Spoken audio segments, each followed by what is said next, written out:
에다가 95개조 반박문을 붙인 것이 하나의 시발점이 되어서 시작된 것입니다. 그러니까 지금이 2017년이니까 꼭 이제 지난달 10월 31일이 500주년이 된 거예요. 그렇다면 그 500년 동안 적어도 반천년에 가깝게 우리의 그 기독교 신앙이 어떠했는지를 하나님이 그 종교 개혁을 이루신 것을 역사 속에서 증명하고 함께 온 것이거든요. 우리가 이 500년의 역사 속에서 이루어진 하나님의 일을 우리가 무시해서는 안 돼요. 아니 꼭 저 신앙이어야 되는 것이냐? 그것을 1, 2년도 아니고 10년, 20년도 아니고 500년 동안 이 진리 안에 그 몸된 우리 교회가 이렇게 왔다면 과연 종교개혁의 정신은 무엇이고 하나님이 왜 종교개혁을 하셨는가, 그걸 통해서 오늘 우리의 신앙을 무엇을 바로잡아 주셨는가를 우리가 되짚어보고 또 이런 신앙생활에서 우리가 바른 신앙을 해야 하겠습니다. 이런 면에서 중요해요. 자, 그 당시에 그 1517년 당시에 그 독일의 비텐베르크의 상황에서는 어떤 일이 벌어졌냐면요.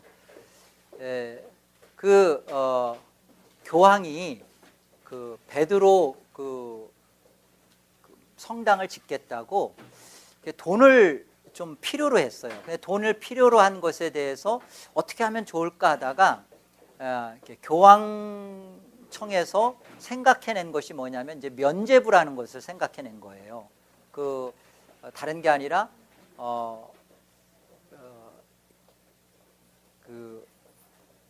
너희 그 영혼이나 죽은 그 조상들이 바로 그 천국에 가거나 그 다음에 지옥으로 가는 게 아니라 천국에는 갈 수 없는 어떤 부족한 상태이지만 그곳에서 이제 형벌을 치르거나 뭐 보속을 하거나 뭐 이렇게 하다가 이제 이렇게 천국으로 가야 되는 중간 단계를 연옥이라고.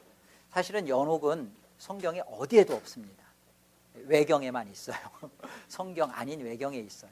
근데 그렇게 연옥이라는 것을 로마 교황청에서 그것을 만들어 놓고 성경 아닌 곳에서 그걸 만들어 놓고, 자, 너희 조상이 지금 연옥에서 지금 고통당하고 있는데 이렇게 연복계 안에 그 돈이 땡그랑 하고 떨어지는 그 순간 연옥에 있었던 영혼이 땡그랑 소리와 함께 천국으로 올라간다라고 이렇게 가르쳤어요. 그러니까 여러분 생각해 보세요. 그 종이떼기 하나 주는 거거든요. 근데 종이떼기가 금액이 다 다르게 매겨 있어요. 종이떼기가 좀 더 크면 거기에 조상이 여러 명이 이제 해당이 되는 것이고. 그래서 작은 돈이든 큰 돈이든 그것을 통해서 이제 이것이 보속을 한다, 면제를 시켜준다 해서 면제부를 판매했던 상황이었습니다. 1517년에 그 루터가 살고 있는 곳이 비텐베르크인데 거기에 주교가 알브레이트 주교예요. 이 주교가 루터도 지금 이 당시에는 그 자기가 몸담고 있는 데가 루터도 사제, 루터도 천주교에 지금 몸담고 있거든요. 가만히 보니까 면제부로 돈을 긁어 모으는데 알브레이트가 어떻게 하냐면 50%는 교황청에다 갖다 주고 50%는 인마이 포켓하는 거예요. 그걸 이제 옆에서 이제 지켜보면서 아니 왜 저래? 라는 생각을 갖고 있지 않았겠어요? 그러면서 루터 안에 그 하나님께서 하신 일이죠. 물론 이거 하나님께서 하신 일, 사람이 할 수가 없는 일이에요. 루터 안에 하나님이 그 어떤 놀라운 깨우침을 하나님께서 주시냐면, 당시 루터가 당시에 그 사용되었던 그 당시 뭐 가장 그 중세 암흑기 동안에는 가장 암흑기였던 이유가 뭐냐면 그 성경 자체가 라틴어로 있었습니다. 라틴어. 그러니까 라틴어 성경이다 보니까 일반인들은 라틴어 몰라요. 우리도 모르지만 그때 당시에 라틴어 몰라요. 근데 그때 당시에 이 라틴어를 가르쳐야 하는 사제들, 로만 카톨릭의 라틴어를 가르쳐야 할 사제들, 그리고 특별히 미사를 집도하는 이들이 라틴어 성경을 몰라요. 읽을 줄도 몰라요. 라틴어 성경을 갖고 있지도 않고, 읽을 줄도 모르고 갖고 있어도 가르치도 않고, 본인도 모르는데 뭘 가르치겠어요. 그런데 그들이 몇 가지, 그냥 라틴어 성경 몇 가지 그냥 그 의미만 그 단어만 그냥 알아가지고 그것만 하는데, 대체 그게 뭐 무슨 뭐 영적인 뭘 주겠어요. 성경 자체를 본인들이 모르는데. 그러니까 전혀 일반적으로 성경을 사람들이 모르고 있고, 그리고 이 라틴어 성경 자체에 대해서 그 사제들이 갖고, 일부 루터도 라틴어 성경을 갖고 있었어요. 그 라틴어 성경을 갖고 시편을 강해했어요. 그 교수로서 시편을 본인이 강해했단 말이에요. 종교개혁 전에. 근데 강해를 이렇게 시편을 강해를 하는데, 그 루터가, 여러분 알다시피 그게 루터가 그 어느 그 제가 이름을 잊어먹었네. 그 무슨 성당인데 계단을 그 무릎으로 막 기어 올라가면서 사죄하고 했던 일이 있거든요. 그리고 루터가 그 자신이 속했던 곳에 가서 그 천주 로만 카톨릭은 이제 그 고해성사라는 것을 합니다. 고해성사라는 것을 하면서 하나님 앞에 자기가 이렇게 지었던 대죄와 소죄로 구분해서 끊임없이 자기의 죄를 고해함으로써 하나님 앞에 용서를 받는 그런 일을 그 루터가 했는데, 루터는 그 주교가, 거기에 그 있었던 주교가 너 왜 이렇게 좀 그만 좀 찾아와라 할 정도로 아주 루터는 이렇게 마음의 강박관념이 심했어요. 예를 들자면 뭐 이런 책을 보니까 그랬더라고요. 자기가 루터가 뭐 포도주를 자기가 4잔 이상을 마셨습니다. 그거 가지고도 가서 고해성사를 하고요. 또 심지어는 골프를 쳤는데 뭐 골프를 치는 시간이 좀 길었습니다. 그거 가지고도 하고, 그리고 좀 전에 제가 기도하는 가운데 음란한 생각을 했습니다 하면서 보니까 7분마다 주교를 찾아온 거예요. 7분마다. 그러니까 주교가 미칠 일이죠. 야 루터야, 너 그러니까 루터가 말하려면 주교가 미리 얘기하는 거예요. 그 죄에 사해졌노라. 뭐 이런 루터의 강박관념이 어디에서 발생한 거냐면, 루터가 시편을 자기가 가르치면서 만난 말씀 때문에 그래요. 라틴어 성경입니다. 시편 31편을 한번 가보세요. 여러분이 루터의 종교개혁이 왜 시작되었는지, 루터 한 사람에게 무슨 일이 벌어져서 하나님이 루터를 썼는지를 먼저 알아야 됩니다. 시편 31편을 한번 보세요. 자, 1절을 한번 우리 같이 한번 큰 소리로 합독해 보죠. 함께요. 여호와여, 내가 주께 피하오니 나를 영원히 부끄럽게 하지 마시고 주의 공의로 나를 건지소서. 우리 개역개정은 지금 이렇게 돼 있는데요, 라틴어 성경은 이렇게 돼 있질 않아요. 어떻게 돼 있냐면, 여호와여 내가 주께 피하오니 나를 영원히 부끄럽게 하지 마시고, 여기까지는 비슷합니다. 그런데 주의 공의 속으로 나를 넣으소서, 그렇게 돼 있어요. 라틴어 성경이 그렇게 돼 있다고. 그래서 제가 원어를 찾아봤는데 원어는 그렇게 돼 있진 않아요. 원어는 지금 우리 개역 개정대로 돼 있어요. 근데 라틴어 성경은 하나님의 공의 속으로 나를 집어넣어 주소서, 그렇게 돼 있어요. 자, 그렇다면 루터가 왜 그렇게 두려워하고 힘들어졌는가? 왜 그렇게 그가 벌벌 떠는 인생을 살게 됐냐면, 이 시편 31편 1절 말씀 앞에 라틴어 성경을 가지고 본인이 가르칠 때 주의 공의 속으로 나를 넣으소서, 하나님의 공의 앞에 자기가 서야 되는 거예요. 하나님의 공의 앞에 내가 어떻게 설 수 있는가? 그렇다면 끊임없이 이 문제를 해결하기 위해서 안절부절 못하고 고해성사하면서 했던 것이 루터의 신앙이었단 말이에요.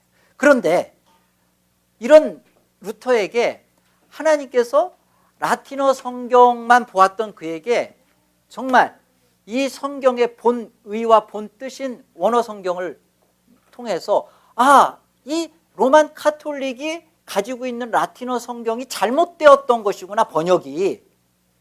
그거를 깨달은 거예요. 그거를 만난 거예요. 그거 하나님이 만나게 해주신 거죠. 라틴어 성경만 갖고 있던 그에게 이 말씀의 원뜻은 이런 게 아니었구나. 그렇기 때문에 루터가 똑같이 시편을 가르치면서 당시 로마서도 가르쳤는데요. 그때 로마서를 그 시편의 31편 1절의 해석에 똑같이 준해서 로마서 1장 17절을 해석했어요. 복음에는 하나님의 의가 나타나서 복음에는 하나님의 공의가 있어. 공의 속에 나를 집어넣으소서. 하나님의 공의 앞에 내가 있어야 돼 하면서 하나님의 공의 앞에 그가 어떻게든지 하나님의 공의를 내가 이루어야 되고 그 공의를 하나님 앞에서 이렇게 판단받아야 되는, 그래서 복음에는 하나님의 의가 나타나서 믿음으로 믿음에 이르게 하나니 기록된 바 오직 의는 믿음으로 말미암아 살리라. 이 해석 자체가 31편 1절의 해석의 잘못된 해석 때문에 로마서 1장 17절을 자기가 끊임없이 하나님 앞에 공의를, 의로움을 이루어야만 하니까 그거에 대한 유일한 근거는 그가 무릎으로 성당을 기어 올라가고 날마다 7분 간격으로 가서 고해성사하고 그렇게 했던 삶이었어요. 그런데 시편 31편에 대한 해석을, 성경을 제대로 원 성경의 뜻을 깨닫고 나니까 로마서 1장 17절 해석이 달라진 거예요. 어떻게 달라졌죠?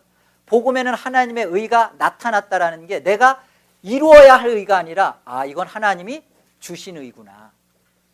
복음에는 하나님의 의, 여기에 복음이 있구나. 복음에 예수 그리스도라는 이 의를 하나님이 주셨구나. 그래서 믿음에 이른다는 것이 이거구나. 하나님이 주신 것을 받는 거구나. 받아서 내가 그것을 하나님 앞에 반응하는 것, 이게 믿음에 가는 것이고요. 그리고 이것이 기록된 바 오직 의인은 믿음으로 산다는 것이 내 행함이나 나의 어떤 그 달라짐이나 나의 어떤 뭔가 하나님 앞에 뭘 이루어서의 문제가 아니라 바로 하나님이 예수 그리스도를 통해 주신 의를 받는 문제구나. 요거를 루터가 하나님 앞에 깨닫게 된 거예요. 이게 이신칭이에요. 이신칭이. 자, 이걸 깨달았는데, 루터가 95개조 반박문을 딱 붙일 때 제 1문이 뭔지 아세요? 95개조 중에 1문을 시작하면서 루터는 로만 카톨릭에 대하여 자기가 왜 이런 반박문을 하는지 그 1문에 제안을 했어요. 1문과 2문에. 나머지 것들은 거의 연옥설과 면제부와 이런 것들을 다 하나하나 이렇게 올리는 것들의 내용인데 1문과 2문에 이렇게 되어 있습니다. 여러분들이 오늘 집에 가서 인터넷에 가서 루터의 95개조 반박문 한번 검색 쳐보세요. 그러면 95개조가 다 나옵니다.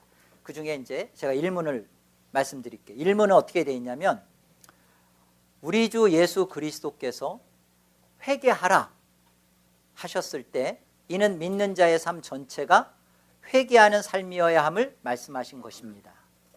이게 루터의 1문이에요. 회개하라 하셨을 때 이는 믿는 자의 삶 전체가 회개하는 삶이어야 합니다가 1문이고, 2문을 이것에 대해서 조금 더 설명을 해줘요. 2문 뭐냐면, 이 말씀이, 이 회개하라는 이 말씀이, 인생에 걸쳐서 해야 된다는 이 회개하라는 이 말씀이 고해성사, 즉 사제에 의해 집도되는 고백과 속죄로 이해해서는 안 됩니다. 왜 이런 말을 지금 루터가 했냐면요, 마태복음 4장 우리 17절, 18절 가보겠습니다. 마태복음 4장 17절이죠. 마태복음 4장 17절. 자, 우리 같이요. 시작. 이때부터 예수께서 비로소 전파하여 이르시되 회개하라 천국이 가까이 왔느니라 하시더라. 이 라틴어 성경에는 이 회개하라가 속죄하라로 돼 있어요. 지금도 그렇게 돼 있습니다. 자, 이게 속죄하라라고 했기 때문에 여기에서 면죄부가 나온 거예요. 고해성사가 또 여기서 나온 거예요. 성경이 여러분 얼마나 중요한 것인지를, 여러분 성경 자체가 중요하다는 거 알죠? 그러나 이 성경이 성경으로 해석되어져야 된다는 게 중요한 거예요. 다 성경 믿죠. 성경 안 믿는 사람이 어디 있어요? 교회 다니는 사람 치고 성경을 하나님 말씀이라고 안 하는 사람 없어요. 그런데 이런 끔찍한 면죄부라든지 고해성사를 통해서 인간의 어떤 죄 문제가 해결되는 것에 대하여 가르쳐진 것, 이것에 대하여 루터가 이거 아닌 거다라고 반박문이 시작된 거예요. 이게 종교개혁의 단초입니다. 단초. 종교개혁은 그러면 대체 무엇으로부터 시작된 것이냐?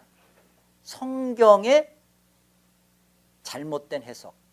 그래서 루터의 종교개혁은요, 우리가 뭐 다른 여러 가지 이런 것이 있지만 결국은 그로 하여금 하나님 앞에 종교개혁을 감행케 할 수 있었던 것은 그가 믿는 성경에 대한 바른 해석 때문에 그래요.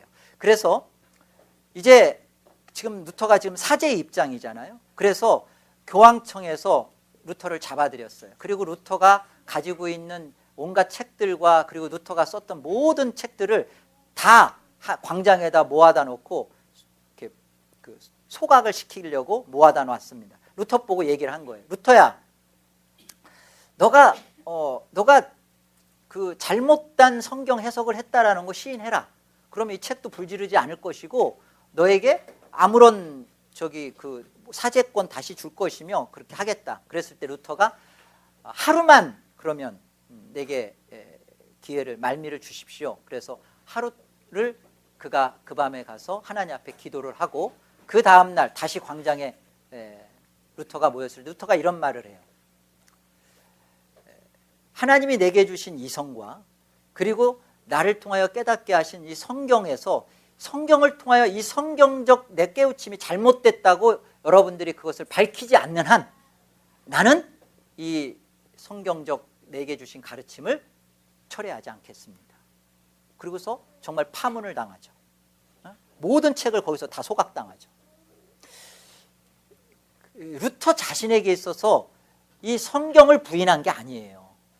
성경이 성경으로서 해석되어지지 않고 자기들의 특별히 면죄부라는 로마 교황청의 그 자신들의 그 유익을 위하여 성경을 함부로 자위적으로 인간 편에서 해석해낸 것에 대하여 이것에 대해 하나님이 루터를 쓰신 거예요.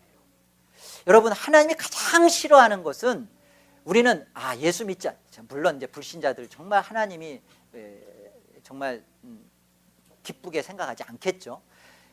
정말로 하나님이 그 싫어하시는 모습은 우리 종교개혁 정신에서 보아야 할 건 뭐냐면 성경이 인간의 편에서 인간의 어떤 이로움 때문에 뭐 이런 거 있잖아요. 우리 그 하나님한테 정말 심하게 심판받을 짓은 뭐냐면 거짓 목사들 그 성전 건축. 여러분, 성전 건축은 없습니다. 성전은요 예수 그리스도가 성전이고 우리가 성전이에요. 그런데 무슨 뭐 건물 하나 지면서 성전 건축, 이 성전 건축을 빌미로 학개서 갖다 쓰죠. 판벽한 집을 너희는 우리 이제 김부식 장로님 같이 자기 집은 있는데 왜 교회는 렌트로 가느냐? 너 집 팔아서 교회부터. 그러면 이제 김부식 장로님이 밤새 괴로운 거예요. 제가 목사가 그렇게 해버리면 여기서 집 있는 사람들 우리 교회 지금 8분 계십니다. 우리 벌써 그거 다 알아요. 이 8분은 그 판벽한 집을 짓고 하나님 앞에 학개서 말씀 가지고 하면 뭐 그냥 그다음부터 이제 이거 우리가 이제 렌트로 가는 것보다는 집 팔아서 교회 그 예배 성전부터 하고 이게 거짓 목사란 말이에요. 이런 성경적 해석을 하나님이 가장 싫어하시고 증오하신단 말이에요. 왜? 인간의 편의와 인간의 이로움 때문에. 그때 장로님 집 팔아서 교회 뭐 한다는데 반대하는 건 아니에요. 뭐 그것까지 제가 뭐 하라고는 안 했지만 하는데 굳이 하지 마세요는 안 해요. 그러니까 인간의 어떤 편의와 인간의 기쁨을 위해서 하는 자위적 해석 있잖아요. 여러분들이 큐티한다고 묵상한다고 성경을 딱 해서 성경을 가지고 그 하나님 말씀을 이 하나님 말씀이에요. 근데 이 말씀을 오늘 평안하다 뭐 어떻게 해도 하나님이 널 사랑한다 그 말씀을 보고서 여러분이 죄 짓는 자리에 여러분 여전히 가면서 안전하다 하나님 말씀을 내 상황으로 들어와서 이것을 나의 유익과 나의 어떤 이로움을 이루어가는 일에 하나님 말씀을 써먹는 거, 그게 하나님이 일으킨 종교개혁이란 말이에요. 복음주의와 개혁주의 차이는 여기에요. 오늘날 개혁주의 교회가 다 그냥 희석화되는 이유는 뭐냐면 이 복음주의와 선이 이게 엉켰어요. 똑같이 복음주의가 잘한 게 뭔지 아세요? 복음주의는 이 자유주의를 대항해서 나타난 아주 하나님이 귀하게 쓴 인 겁니다. 복음주의 뭐냐면 하나님 말씀은 100%, 성경은 100% 하나님 말씀이다, 이렇게 한 게 복음주의예요. 칼바르트 같은 사람 자유주의는 성경은 하나님의 말씀이다가 아니라 하나님의 말씀이 된다. 똑같은 말로 들리죠, 여러분? 하나님의 말씀이다와 하나님의 말씀이 된다는, 내가 받고 싶으면 하나님 말씀이고 내가 원치 않으면 하나님 말씀이 아닌 거예요. 이게 칼바르트의 자유주의란 말이에요. 그런데 복음주의는 100% 성경은 100% 어디를 열어도 당신이 뭐 인정하든 안 인정하든, 뭐 태초에 하나님 천지를 창조했다, 나는 내가 안 가봐서 그렇고, 뭐 예수님이 무리를 걸었다, 예수님이 무리를 건 것은 자유주의 해석자들은 예수님이 멀찍이에서 해변을 걷는데 제자들이 멀리서 보고 그것을 마치 무리를 걷는 것처럼 보인 것이지 실제로 무리는 걸은 것은 아니다, 이렇게 자유주의자들은 그렇게 해석을 하는데, 복음주의는 아니다, 예수님은 무리를 걸으셨다, 성경에 있는 그대로다. 이게 복음주의가 잘한 거예요. 잘한 건데, 이 잘한 복음주의가 하나님 말씀을, 그렇게 생각하는 하나님 말씀을 자기 편의주의로 해석을 한단 말이에요. 나를 이롭게 하고, 나를, 하나님 정말 하나님이지, 100% 성경이지, 그런데 이 성경이 내가 원하는 대로 해석하는 거예요. 자위적 해석을 한다면, 이게 로마 라틴어 성경을 가지고 여전히 지금도 회개하라는 것을 속죄하라라고 지금도 천주교가 가르치고 있는 그대로 자위적 해석을 하고 있는 그것에 대하여 하나님이 그거 틀렸다라고 한 게 종교개혁이란 말이에요. 그거 틀렸다, 성경을 너희가 그런 식으로 너희 편의적으로 하는 거 아니다. 그래서 오직 성경으로라는 말 속에는 가장 우리가 놓치지 말아야 할 것이 뭐냐면요, 종교개혁에서 가장 놓치지 말아야 될 것은 이게 하나님입니다. 하나님의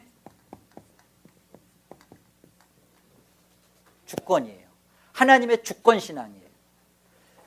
우리는 이 하나님의 주권신앙을 성경을 통해서 인정하고 하나님 말씀 속으로 들어가야지, 하나님의 주권신앙을 인정하지 않고 성경을 자꾸만 내게로 끌어와서 하나님의 주권을 바꾸려고 들어. 하나님이 저에게 살으라고 한 인생은 100년인데 제가 150년을 살고 싶습니다, 이렇게 하나님의 주권을 막 바꾸려고 들어. 하나님의 뜻은 이것이지만 내 뜻도 이것입니다, 내 뜻을 이루어 주십시오.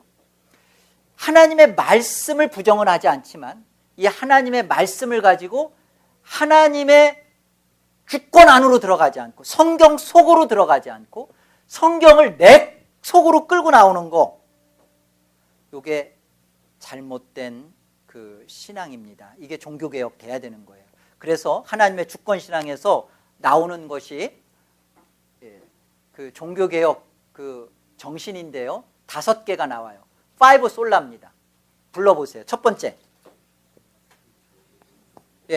솔라 스크립투라, 오직 뭐예요? 오직 성경. 두 번째 뭐예요? 오직 뭐예요? 좋아요. 오직 예수. 세 번째, 오직 믿음. 오직, 네 번째, 오직 은혜. 마지막 5번째, 오직 뭐야? 솔리데오 글로리아. 오직, 요즘은 그 하나님께 영광 하지 않아요. 하나님께만 영광. 그렇게 아주 명확해졌어요. 오직 하나님께만 영광입니다.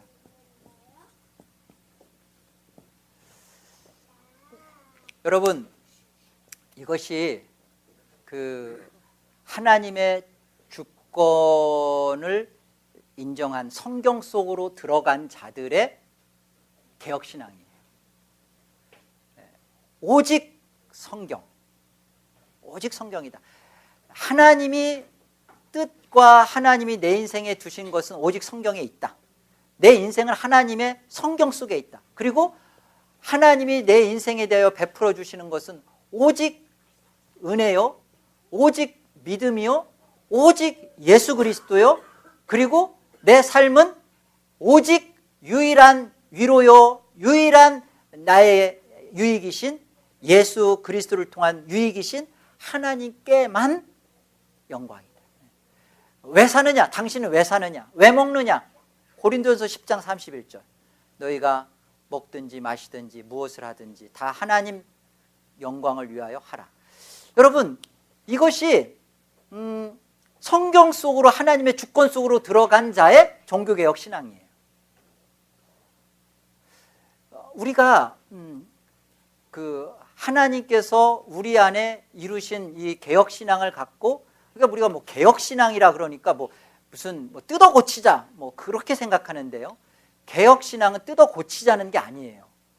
개혁은 이런 겁니다. 자, 이 5가지의 이런 그 하나님이 우리에게 주신 개혁 신앙의 하나님의 주권 신앙 속에서 갖고 있는 이 모습 속에서 우리 개혁 신앙이라는 게 다른 게 아니에요. 많은 사람들이 개혁은 뭐 뜯어 고치고 막 그냥 뭐 그 뭐죠? 그 시퍼래지고 막 그 다른 사람들 비판하고 판단하고 막 정죄하고 막 틀렸다라고 고쳐내고 막 그런 것을 개혁, 그건 개악이고 개혁 신앙은 그런 게 아니에요. 자, 하나님께서 무슨 일 하셨나 보세요. 마태복음 16장 18절에 보면 바요나 시모나 복이 있도다. 이를 내게 알게 하신 이는 혈육이 아니요 하늘에 계신 내 아버지시니라. 그러면서 뭐라고 돼 있어요?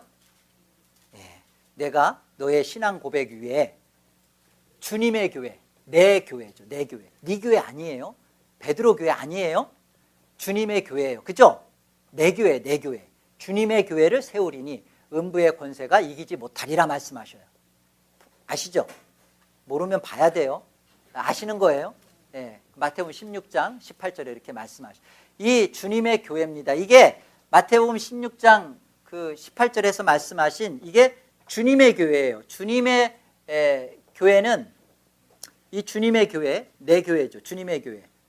예수 그리스도의 교회예요. 예수 그리스도의 교회. 이 교회 위에 주님께서 주님의 교회를 이루어 가시면서 이게 주님이 교회를 세운 교회니까요. 주님의 교회니까요. 그런데 이 주님의 교회는 그 디모데후서 2장 15절인가요? 교회는 살아계신 하나님의 집이니 진리의 기둥과 터라고 돼 있잖아요. 그러니까 주님의 교회는 사실은 다른 거로 주님의 교회를 세우는 게 아니라 성경을 통해서 세우세요. 성경을. 진리의 기둥의 터는 디모데후서 2장 15절에 그러십니다. 성경이에요. 주님이 당신의 자녀들을 모으시고 그들을 가르치시고 하는 일에는 하나님의 진리의 말씀 외에는 없으니까 성경으로 하는데, 로만 카톨릭이 이 성경에서 좀 전에 본 것처럼 이 로만 카톨릭이 밖으로 나간 겁니다. 성경 밖으로 나간 거예요. 성경 밖으로 나간 이 것에 대하여 하나님이 루터를 통하여 성경이 잘못 해석된 것이다. 성경 밖으로 나갔다는 것은 성경을 자의적으로 인간 중심으로 해석했다는 거예요. 하나님 주권, 하나님 중심적 해석이 아니라, 하나님 중심적 해석이라는 게 뭐예요? 오직 성경 안에 있는 예수 그리스도로만 해석이 돼야 돼요. 예수 그리스도 안에 있는 언약, 구속사, 그리고 이를 통하여 이루실 하나님 나라, 이게 사실은 이 성경 속에서 가르쳐주는 주제가 예수 그리스도인데, 이 예수 그리스도가 아닌 인간의 어떠함, 인간의 중심을 통해서 어떤 그 마리아의 무오설이라든지 교황 수익권이라든지 연옥설이라든지 그리고 끊임없이 고해성사를 해야 된다는 그 속죄 보속의 잉여공로 사상이라든지 이런 모든 게 성경 밖으로 나갔다는 것은 성경에 대하여 인간적 자의적 해석을 했다는 거예요. 이것에 대하여 1517년 종교개혁을 하나님이 쓰신 것은, 여기서 1517년 쓰신 것은 다른 게 아니라 이거예요. 이거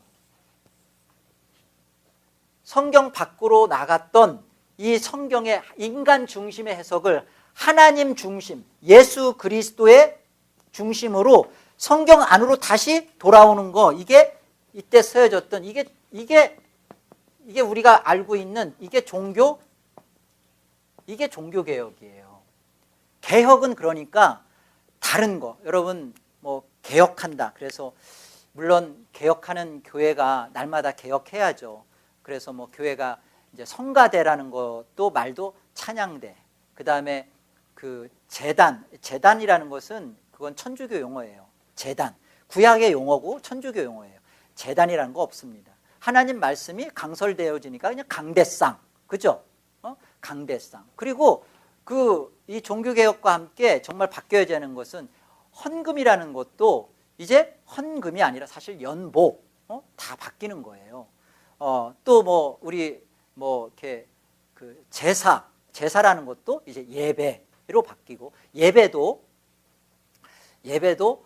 예배 속에는 두 가지 요소가 반드시 있어야 돼요. 하나님이 우리에게 말씀하시고, 그리고 우리가 하나님께 반응하고, 그러는 거예요. 그러니까 일반적으로 예배 속에는 하나님의 초대, 부르심이 있고, 또 우리가 하나님의 말씀 앞에 나가기 전에 회개의 기도가 있고, 신앙의 고백이 있고, 또 하나님의 말씀의 선포가 있고, 또 하나님 앞에 드려지는 우리의 헌상이 있고, 그죠? 그리고 하나님 앞에 우리가 다시 찬양을 올리고, 또 또 십계명 같은 것을 서로 하나님 앞에 서로 약속을 하면서 낭송도 하고, 마지막 또 축복 가운데 또 이렇게 나오고 하는, 이게 예배예요. 예배. 그리고 우리가 이제 예를 들자면 누가 죽었다 그러면 장례 예배, 그건 잘 보세요. 그건 예배가 안 돼요. 그건 왜냐하면 죽은 자를 가지고 이렇게 우리가 사람들 앞에 모여서 하나님께 올린다라고 말을 하지만 그건 그냥 예식이에요. 결혼 예배가 아니라 그냥 결혼 예식. 아시겠어요? 우리가 돌 예배 그런 거 없어요. 그냥 돌 잔치 하시면 되고 돌 예식하면 돼요. 그러니까 중요한 것은 이렇게 이런 거 끊임없이 그런 거 개혁돼야 되죠. 이런 거 그냥 계속. 근데 우리가 그런 거 가지고 예배라고 해야 되는, 아니 예식이라고 해야 되는데 예배라고 했어. 저 사람은 신앙이 있어. 이건 비본질적인 거예요. 진짜 본질적인 건 뭐냐? 하나님의 말씀에 대하여 내가 그 하나님 말씀 속에 나를 넣었는가? 하나님 말씀을 내 안에 계속 끌고 나와서 인간 중심적인 자의적 해석을 하고 있는지, 아니면 내가 하나님의 주권 속에 들어가서 하나님 중심적인 그 말씀 앞에 내가 들어가, 요게 본질이란 말이에요. 아시겠어요? 이 속에서 우리가 좀 부족한 거, 연약한 거, 그런 것은요, 사랑으로서 역사하는 믿음의 내용 속에서 우리가 그런 것을 얼마든지 받아주고 견뎌주고 서로 토닥거리며 세워가면 되는 거예요. 그런 거는 자기가 하나님의 말씀 속으로는 들어가지 않아 놓고, 이 개혁신앙 잘못하는 사람들은 아주 까칠하게만 구는 거예요. 교회에 갑자기 꽃 하나 갖다 놓으면, 아니 개혁교회에 꽃이 웬 말이요? 십자가 하나 걸어. 십자가 자체를 정말 믿음으로 우리 십자가 안 걸어 놓습니다. 왜냐하면 그것이 하나님이 십계명 속에 아무것도 형상화하지 말라고 했으니까, 십계명도 형상화가 되니까 안 갖다 놓는 것 뿐이에요. 그런데 그거 집안에 갔더니만, 어느 집에 갔더니 십자가가 딱 있어. 목사 집에 갔더니. 저희 집에 없어요. 그렇지만 가니까 있어. 상처가 된다는 거야. 아니 목사 집에 갔더니, 개혁교회 목사 집에 십자가가 다 있고. 여러분, 개혁교회를 이끌고 칼빈이 기독교 강의를 썼던 칼빈이요, 제네바에서 드렸던 자기 교회에 그 성당이었으니까 거기에 이렇게 그림도 있고요. 그 다음에 성상들도 있고 했었던 것을 근 몇 년이죠? 몇 년 가까이 그걸 그대로 놓고 함께 예배했다는 거 아세요? 그 개혁 신앙의 선두주자였던 칼빈조차도 그거 그대로 놓고 예배했어요. 중요한 것은 우리 안에 하나님의 주권되는 하나님의 말씀 앞에 우리가 인생이 그 안에 들어갔느냐, 이 싸움을 해야 되는 게 이게 종교개혁 정신이에요. 이 속에서 우리가 하나하나 성경적으로, 이게 보다 여러분 뭐가 성경적인지 우리가 다 잘 몰라요. 그러나 하나님 주권 속으로 들어가면 이게 좀 더 인간 중심보다는, 사람을 기쁘게 하기보다는 하나님을 기쁘게 하시는 거겠구나 하고 우리를 그쪽으로 가는 거죠. 그죠? 이게 어디 성경에 성가대는 없애고 찬양대는 있어라, 성경에 그런 거 없어요. 그러나 성경적으로 볼 때 보다 더 누구 일부만, 그리고 목소리 좋고 음악한 사람들만 성가를 구성해서 하나님께 올리는 것보다는 우리 모두 다 14만 4천 명의 주의 성도들이 모여서 다 찬양의 사람들이 돼서 그냥 찬양을 드리는 거예요. 틀려도 두고, 저 봐요, 틀려도 요즘은 자슈아가 저한테 뭐라고 안 하잖아요. 그렇게 하는 거예요. 이게 하나님의 교회의 모습이죠. 이게 우리 안에 그걸 이루어가는 이 종교개혁은 다른 문제가 아니에요. 오직 성경 속에 있는 예수 그리스도 이 안으로 들어가자는 거예요. 성경을 갖다 놓고 목사가 성경을 이렇게 말씀 읽고서 여기서 시사 토론회를 한다거나 사람들의 어떤 기분을 맞추거나 예화를 막 끄집어내서 사람들을 들썩들썩해서 뭔가 좀 사람들로 하여금 그 하나님의 사랑이 여러분들에게 뭐 넘친다, 위로를 주거나, 진짜 위로는 예수 그리스도예요. 우리가 예수 그리스도가 필요한 자입니다. 오직 예수 그리스도를 성경에서 밝혀주는 것을, 이게 그 그리스도만을 드러내고 하나님 나라만 드러내고 언약과 구속사를 통하여서 이것을 설명해 내라라고 하는 게 500년 하나님이 우리에게 역사적으로 점검해 주신 종교개혁의 실질이에요. 그래서 꼭 성경은 예수 그리스도로 해석하고 성경은 꼭 하나님 나라로만 봐야 되고 뭐 꼭 그렇게 돼야 되느냐, 너희만 옳다고 하느냐, 하나님이 우리가 옳다라고 편들어 주신 게 종교개혁이란 말이에요. 여러분들의 신앙이 잘 모르겠거들랑, 여러분 우리 사도 바울이 천국 가 있다는 거 믿죠? 사도 바울 지옥 갔다고 생각하는 사람 아무도 없잖아요. 그러나 사도 바울 당시 고린도 후서 같은 데 보면 사도 바울을 거짓 사도라고 막 얘기하고 사도 바울 인정 못했어요. 요즘 사도 바울이 대접받아요. 그때는 사도 바울 아주 흑살이 껍데기였어요. 진짜 무시받았던 사람이 그 사람이에요. 그런데 그때는 하나에게 편지였거든요. 그런데 하나님이 그 사도 바울의 편지를 어떻게 하셨어요? 성경화 하셨잖아요. 여러분, 우리는 사도 바울의 편지를, 12서신을 우리는 이것을 하나님의 말씀인 성경으로 지금 받았단 말이에요. 누가 하신 거예요? 하나님이 하신 거잖아요. 당시에 사도 바울은 하나의 그냥 편지로서 자신이 이게 성경이 될 거라고 본인이 생각했을까요? 지금 성경을 쓰고 있다 내가. 아니에요. 하나님이 그렇게 하셔서 우리에게 이 성경을 주고 하나님이 한 거다. 그래, 우리는 이 성경의 권위를 하나님의 주권적 권위 앞에 있기 때문에 성경을 사도 바울이 편지로 썼고, 당시에 고린도 교회는 사도 바울을 인정을 안 하면서 거짓 사도라고 막 그랬지만 하나님이 사도 바울을 인정하셨고 사도 바울이 옳다 하신 것을 우리를 성경으로 통해 만나게 하신 것처럼 500년 전에 종교개혁을 로만 카톨릭이 그렇게 했던 것에 대해 루터 한 사람, 쯔빙글리 한 사람, 칼빈 한 사람을 통해서 30년을 걸쳐서 종교개혁을 해서 이룬 그 역사적 산물인 증거를 우리가 지금 하나님의 주권과 권위로 받는 거예요. 받는 거예요. 아니, 꼭 옳다고 할 수 있느냐? 하나님이 우리에게 성경을 권위 있게 주신 것처럼 우리는 이 종교개혁의 500주년을 맞이해서 여러분은 다 원튼 원치 않든 사실은 종교개혁의 후예들이에요. 종교개혁교회에 있는 거예요. 꼭 장로교회만 종교개혁교회냐? 아니에요.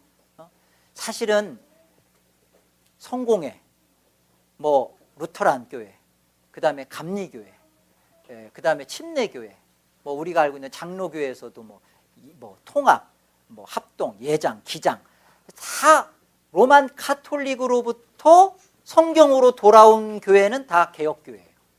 그런데 이 개혁교회가 성경 해석에서 보다 더 예수 그리스도 중심으로 하나님 주권 중심으로 하는 그 실질적인 그런 개혁 신앙으로 가기 위해서 개혁된 교회는 날마다 개혁되어야 한다. 그 의미는 어떤 외부적인 것도 물론 포함하겠지만 본질적인 것, 예수 그리스도 하나님 주권 신앙으로 돌아가는 보다 더 성경적인 개혁 교회를 추구하는 거죠. 그런 면에서 하나님의 예정이라든지 그런 면에서 그 유아 세례라든지 뭐 이런 것들을 인정하고 그런 것들을 신앙하는 장로 교단이 좀 건강하고 성경적이다 보다 더. 그리고 또 웨스트민스터나 하이델베르크나 벨직이나 도르트 신경이나 이런 것들을 받아들이면서 그 안에서 개혁의 후예들로 있는 그런 교회, 좀 더 보다 더 성경적인 개혁 교회를 우리가 갖는 것뿐이지 저들은 틀렸다. 감리교회는 개혁교회 아니다. 감리교회도 개혁교회예요. 그런데 그 안에서 아직 개혁되지 못한 것들을 갖고 있을 뿐이죠. 우리도 다 완전히 개혁됐나요? 우리도 계속 끊임없이 개혁돼야 되는 거예요. 끊임없이 예수 그리스도 중심적 하나님 주권적으로 이런 신앙을 우리가 갖는 것이죠. 아멘이십니까? 네.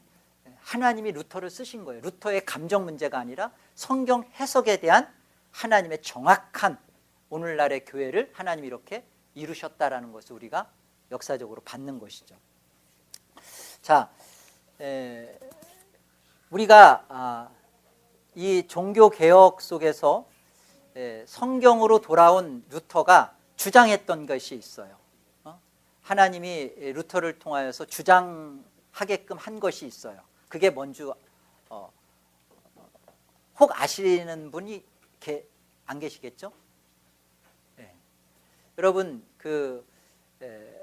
루터가 오직 성경으로 돌아가면서 사실은 두 가지를 크게는 세 가지지만 두 가지를 얘기했는데 첫째는 뭐냐면 로만 카톨릭이 갖고 있는 뭐 7가지 있잖아요. 물론 여기 견진도 나왔지만 혼인할 때 혼배성사, 죽을 때 종부성사, 뭐 고해성사, 세례 성찬할 때 하는 7가지, 그 다음에 신품성사라고 해서 또 뭐 이렇게 뭐 사제나 뭐 받을 때마다 하는 그런 특별하게 그런 7가지를 만들어서 그것 속에 어떤 그 하나님이 베풀어 주시는 이렇게 은혜가 거기에 있는 것처럼 가르쳤단 말이에요. 그런데 루터는 아니다, 그거 다 아니다. 딱 2가지다. 딱 2가지다. 딱 2가지가 뭐라고 했어요? 세례와 성찬. 세례와 성찬 외에는 하나님이 가시적으로 우리에게 하나님이 우리 안에 드러내 주신 하나님의 성사는 없다. 이것만이다. 이렇게 얘기했던 거 첫째고요. 또 하나를 루터가 주장했던 게 뭐냐면 이 종교개혁을 하면서 루터가 주장했던 게 혹시 전도사님 뭐 아시겠어요? 뭔지? 네? 우리 전도사님 여기 많이 계시는데 네. 루터가 얘기했던 것이 이거예요. 만인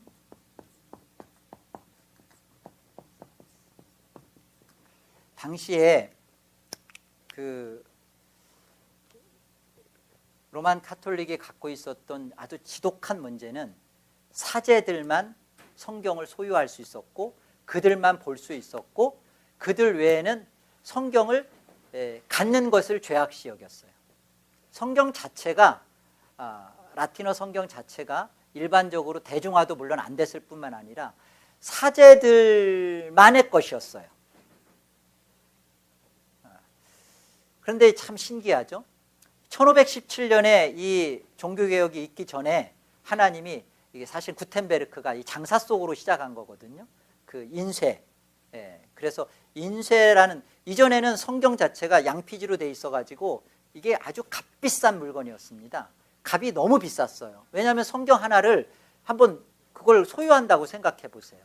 얼마나 그게 힘들었는데, 소장품, 이게 진짜 어마어마한 가치를 갖고 있었거든요. 그런데 1517년 전에 구텐베르크라는 그 장사 속에 있는 이 사람이 생각을 그걸 한 거예요. 야, 요거를 갖다가 인쇄 판쇄를 찍어내면 떼돈을 벌겠구나. 그러니까 신앙으로 한 게 아니에요. 이 사람이 신앙심이, 하나님은 때론 하나님의 일을 하시기에 이런 그 장사 속에 있는 사람도 쓰셔서 아무튼 그 장사 속에 있는 구텐베르크의 마음 속에 어떻게, 야, 내가 이걸 인쇄를 해야겠다라는 마음을 넣어서 실제로 그것을 하게끔 한 거예요. 그래서 루터의 종교개혁의 불씨가 타오를 수 있었던 것은 95개조 반박문으로 번진 게 아니라 이것이 성경이 보급되면서 루터가 했던 말, 아니 성경에는 회개하라고 돼 있는데 왜 속죄하라, 면죄부 파느냐, 막 이런 말이 번져나가면서 성경을 보니까 맞는 거거든. 이게 성경이 맞는 얘기거든. 그러니까 우리가 까막눈이었네. 우리가 그동안 성경을 너무나 읽지를 않았구나. 성경에는 하나님의 뜻이 이렇게 명확하게 있는데 우리가 하나님의 뜻대로 보지를 못하고 그냥 했던 거구나 하면서 거기서 그냥 막 종교의 개혁에 막 불씨가 막 활화산처럼 타오른 게 이 구텐베르크의 그 성경을 찍어내게 된 동기가 거기에서 만들어진 거예요. 그런데 이 성경을 통해서 이렇게 루터가 밝힌 것은 뭐냐면, 특별한 몇 사람, 그러니까 사제, 그러니까 사제만이 우리의 죄를 뭐 이렇게 하나님 앞에 가지고 나간다거나, 사제만이 우리의 뭐 이렇게 그 성찬할 때 우리에게다가 뭐 입을 뭐 넣어주고, 사제만이 어떤 고유한 권한과 특권이 있고 사제를 통해서만이 고해를 해야 되고, 그러니까 이런 것이 아니라, 이거 아니다, 이거 그런 거 아니다. 베드로전서 2장 9절 뭐라고 돼 있어요? 뭐라고 돼 있어요? 너희는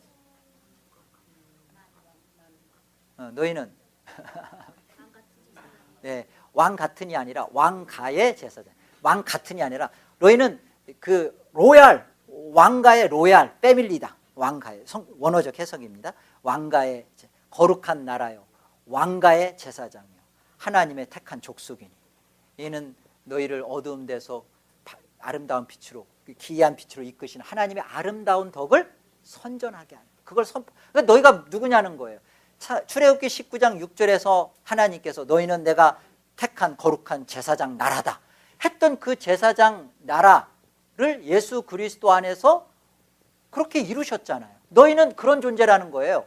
그러니까 루터가 보니까 예수 그리스도 안에서 무너져야 할 게 뭐냐면, 이제 성경으로 돌아간 예수 그리스도 안에서 딱 첫 번째 발견한 것이, 루터가 발견한 것이, 이것은 교회 안에 특별한 특권층 몇 사람만이 하나님 앞에 말씀을 가르치거나 죄를 이렇게 뭐 하나님 앞에 들고 나가거나 그거를 가지고서 뭘 이렇게 하는 문제가 아니라, 우리가 다 하나님 말씀을 읽을 수 있고 가르칠 수 있고 하나님 앞에 나가서 당당하게 내 죄를 하나님 앞에 회개할 수 있고, 다 만인 제사장, 만인 사제. 여러분, 종교개혁했다라는 것은 다 아는데 루터가 대체 뭘 종교개혁했는지는 몰라요. 뭘 종교개혁? 오늘날 개혁교회 안에 여러분 그 개혁교회 안에 여러분 그 가장 개혁교회 20세기의 개혁교회를 이루었던 모델 중에 하나는 캠멜 몰간 목사님의 후임이었던 마틴 로이드 존스 목사님이세요. 근데 혹시 이거 아세요? 로이드 존스 목사님이 신학교를 다닌 적이 없다는 거? 그러면 이제 여러분 생각이 좀, 아니 신학교도 안 다닌 목사님이 그분만큼 조나단 에드워즈 칼빈 이후에 이 한국 교계와 개혁교회에 지대한 영향을 끼친 분, 지금도 저는 그분이 제 멘토예요. 제 설교에 정말 많은 부분이 그분의 사상 속에서 다 흘러나오고 있습니다. 여러분 이게 어찌된 노릇이에요? 여러분 목사만이 하나님 말씀을 이렇게 가르치고 목사만이 하나님의 말씀을 이렇게 누군가를 이렇게 해줘 그런 거 아니에요. 이제 그러면 목사는 뭐냐? 목사는요 있어요. 에베소 4장 11절 12절의 말씀처럼 하나님이 복음 전하는 자, 선지자, 사도, 그 다음에 목사와 교사로 세우는 이유가 있어요. 장로를 교회에 두시는 이유가 있어요. 집사를 교회에 두시는 이유가 있어요. 그들로 말미암아 교회를 더 온전케 하고 교회를 세우게 해요. 그러니까 목사만이, 장로만이 이 일을 해야 되고 고유한 어떤 영역이라고 생각하시면 안 되고요. 우리 모두 다 하나님 앞에 제사장이라는 거예요. 모두 다 우리는 하나님 앞에 가르치는 자여야 되고 모두 다 우리는 섬기는 자이고 모두 다 하나님 앞에 동등한 자예요. 동일한 자. 그게 예수 그리스도로 말미암아 하나님의 주권으로 구원받은 백성들의 동등함입니다. 동등함. 근데 그 목사의 역할은 예수 그리스도가 가지고 있었던 삼중직을 우리 모두가 다 갖고 있는데 우리 성도들이 다 갖고 있어요. 성도가 그러니까 굉장히 여러분 굉장히 영광스러운 겁니다. 성도라는 말이. 제가 목사 안수를 받을 때 뭐라고 하면서 목사 안수를 주냐면요. 성도와 겸하여 목사로 강내성을 안수합니다. 이렇게 얘기해요. 그러니까 목사로 저를 안수하는 게 아니라 성도와 겸하여. 제가 성도 속에서 목사의 직임을 하는 거거든요. 그러니까 목사로서의 직임이 이렇게 하나님 말씀을 보다 더 연구해서 보다 더 바르게 하는 것이 제 직임이죠. 근데 제가 이 직임을 이렇게 하지 않으면 저는 가장 영광스러운 성도인 거예요. 우리는 이런 거 있잖아요. 이게 제일 밑에 핫바리가 평신도. 이 평신도라는 말이 로만 카톨릭 용어입니다. 좋은 거 아니에요. 안 좋은데도 막 여러분들 쓰죠. 이게 발음이 잘못하면 그냥 병신도가 되는데도 막 쓰잖아요. 제일 안 좋은 게 그 사제와 구별된 게 그냥 평신도라고 했던 거예요. 그 옳은 거 아니에요. 성경적 용어 아니에요. 그러나 이제 보통 일반 사람들이 일반적으로 이해할 때 병이 아니죠. 평신도. 그 다음에 그 서리집사. 그 다음에 서리집사 밑에 뭐 권찰이 있나? 뭐 권찰이 밑에요. 서리집사, 권찰. 그 다음에 서리집사. 그리고 그렇구나. 이제 짬밥 처리를 잘해야 돼. 그리고 그 위에 뭐 이제 안수집사. 그 다음에 뭐 또 권사도 들어가고. 권사는 어디에 들어가요? 감리교회는 또 장로를 또 그 권사라고 또 호칭하더라고요. 그러니까 그렇게 계급화해서 그 위엔 또 맨 위에는 또 이제 목사죠. 목사 딱 갖다 놓고. 성경은요.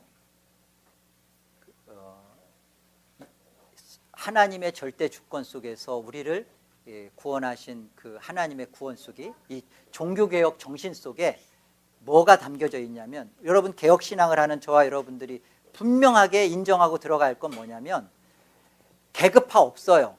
그냥 우리는 하나님 앞에 저는 목사로 구원받은 게 아니라 장로로 구원받은 게 아니라 우리는 거룩한 무리. 여러분 세인트, 성자, 성인 이 붙는 것에 성자 어거스틴, 성자 이렇게 붙는 것에 세인트, 거룩한 무리로 거기에 우리가 들어가는 이보다 더 영광스러운 호칭은 없어요. 근데 강내성 목사로 불리어지는 건 되게 좋아하면서 강내성 성도 부르면 거기에서 왠지 꿀리는 그런 거 없어요. 가장 영광스러운 단어가 이게 성도거든요. 이 성도라는 것에 있어서 우리는 다 같은 만인 사제주의예요. 저와 여러분이 똑같습니다. 여러분 월급 날짜 기다리는 것처럼 저도 그냥 간절하게 기다리는 사람이고요. 여러분 여러분이 그 드시는 거 저도 똑같이 드시고, 여러분이 기도하기 싫어하는 것만큼 저도 기도하기 싫어해요. 똑같은 사람인데 하나님께서 그 기능을 그 여러분들의 유익을 위해서, 그러니까 저는 가만히 보니까 제가 목사를 하면서 제가 저 자신한테 가장 큰 유익이 있는데, 사실은 하나님께서 저를 사랑하시며 저를 불쌍히 여기시고 또 저를 통해 여러분들을 불쌍히 여기시는 것 같아요. 그러니까 여러분에게 보다 더 성경적인 것으로 갈 수 있도록 하는 하나의 좀 그 신학교 수업을 하고, 좀 보다 더 하나님 말씀을 헛되게 가르치면 안 되잖아요.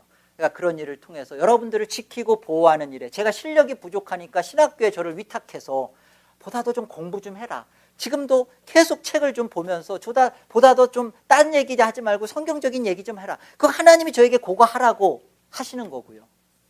여러분도 그런 의미에서 이제 물론 이제 그 주일날 하나님 말씀을 강설하는 그런 보다 예배 속에서는 목사가 아무래도 그 일을 해야겠죠. 그러나 여러분들이 이렇게 특강을 한다거나 아니면 금요일날 말씀을 섬긴다거나, 이걸요 여러분들 누구나 해야 되는 일이에요. 저 목사가 지가 할 일 안 하려고 하는구나. 이게 만인 사제주의란 말이에요. 만인 사제주의. 그러면 장로는 뭐냐? 장로는요, 여러분 삼중직, 그리스도의 삼중직 뭐예요? 왜? 왕, 제사장, 또 하나. 그래, 선지자의 역할의 기능을 보다 더 맡긴 게 목사예요.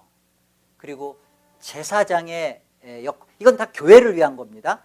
교회를 위하여 제사장의 역할을 보다 더 우리 모두 다 사실은 제사장이에요. 누가 아프면 우리는 서로 가서 위로해주고 기도해주고 하나님 말씀으로 권면해주고 하는 게 우리 성도들의 마땅함이에요. 그 일에 장로만이 신방 가야 되고 목사가 꼭 신방 가서 축복해, 그런 거 목사가 축복해주고 기도해주고 하는 힘보다는 사실은 연륜 있는 장로님이 훨씬 더 나아요. 그 기도의 내용과 깊이가 장로님보다 훨씬 훌륭해요. 그러니까 장로보다 목사가 센 게 아니라 똑같아요. 여러분 성도로서 우리 똑같아요.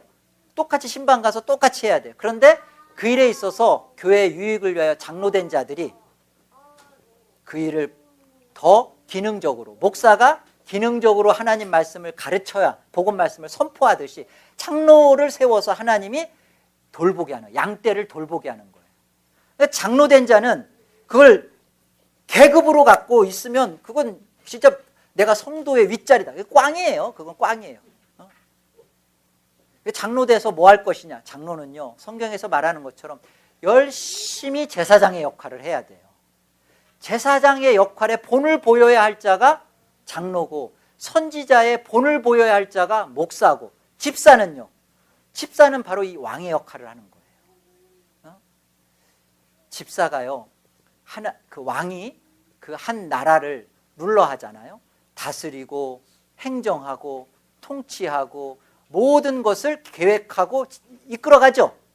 이게 교회 성도들이 다 해야 되는 일입니다.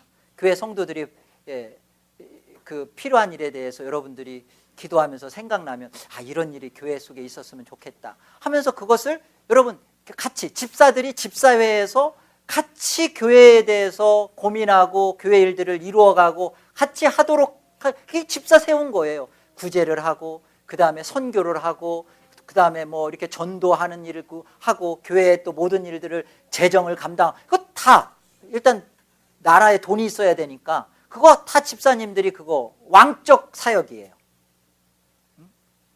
우리 이제 앞으로는 이제 우리 교회 집사님들이 이제 동산도 짜야 되고, 그 다음에 소그룹도 좀 이렇게 편제도 해야 돼. 그런 일을 왜 목사가 해야 되냐고요. 물론 지금도 안 하지만. 아무튼 그런 일들에 대해서 여러분들이 집사님들이 교회 일을 왕적 사역으로 이걸 룰러하고 다스리고 통치해가고, 그 일에 이렇게 그 하나님의 그 말씀의 권위를 가진 목사나 장로들이 말씀에서 벗어나지 않도록 잘 그것을 사실은 이제 그 부분을 잘 보필해주고 감독해주는 역할을 하는 것이죠. 교회가 그 집사님들이 하는 이 왕적 사역, 가장 흥왕한 사역이 집사여야 돼요. 가장 교회의 모두 그러지 않아요? 왕이 가장 대표적인 일을 해야 되니까 그 일을 해야 되는 거고, 또 그 일이 잘못되면 사무엘이 선지자가 돼서 왕에게 잘못된 것을 얘기하듯이 선지자의 사역은 집사님들이 또 정말 하나님의 교회를 바르게 하도록 말씀으로 서포트해서 진리로 교회를 잘 치리하고 다스려 가도록 장로님들과 집사님들을 잘 세워가는 일, 또 목사가 해야 되는 것이고, 이게 오늘날 그 종교개혁을 통해서 루터가 성경, 하나님 주권적 성경 해석인 성경으로, 오직 성경으로 돌아간 것이고, 오직 성경 안에서 밝혀낸 것, 만인사제주의. 오늘날 교회가 이렇게 성도로서 가장 축복된 호칭을, 여러분, 제가 이렇게 공적인 사역, 그 말씀을 선포하거나 이렇게 뭐 가르치는 일 할 땐 저를 목사로 직임장 그렇게 불러주는 건 고맙습니다. 근데 할 수만 있으면 저하고 같이 식사를 하거나 또 저와 같이 운동을 하거나 또 저와 같이 뭐 이렇게 교제를 하거나 그럴 땐 좀 성도로 불러주세요. 저를 좀 그렇게 영광스럽도록 좀 대접 좀 해주세요. 그래가 제가 성도라고 할 때, 나도 하나님 앞에 구원의 이렇게 백성이고 자녀구나, 흥분이 되도록. 내가 뭐 돈 받는 월급쟁이처럼 자꾸 목사라고 부르니까 제가 이상해요. 그러니까 그냥 여러분들이 월급 준다고 해서 제가 고맙기는 하지만 성도로, 같은 성도로 그 영광을 함께 나눠주시고, 이 가장 귀한 이 호칭을 여러분 하찮게 여기시면, 여러분 천국에 가서 나 목사로 왔습니다, 강래성 목사입니다. 하나님이 그 목사하고 너하고 구원 문제는 뭔 관계가 있는데, 하나님이 앞에 내가 성도로 섰을 때만이 하나님과 나와 영원한 교제가 가능한 거예요. 아시겠습니까? 여러분, 성도라는 호칭을 존귀 여기시고, 그리고 이 집사와 장로와 목사가 보다 더 이 기능을 잘 감당하도록, 이번에 직분자 후보자들이 이 일에 있어서 이 일을 통하여서 이 종교개혁의 만인 사제주의를 잘 교회 안에서 세워가도록, 하나님 주권신앙을 세워가도록 여러분 같이 이렇게 기도해 주시고, 여러분 우리가 그런 교회로, 종교개혁 교회로 같이 자라가기를 바랍니다. 네, 우리 다 같이 우리 한 목소리로 오늘 말씀 생각하면서 기도하고, 우리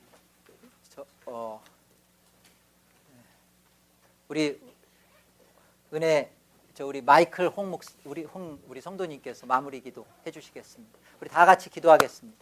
아버지 하나님, 은혜를 감사합니다. 하나님, 저희 안에 예수 그리스도로 하나님의 주권 안으로 들어가도록 루터를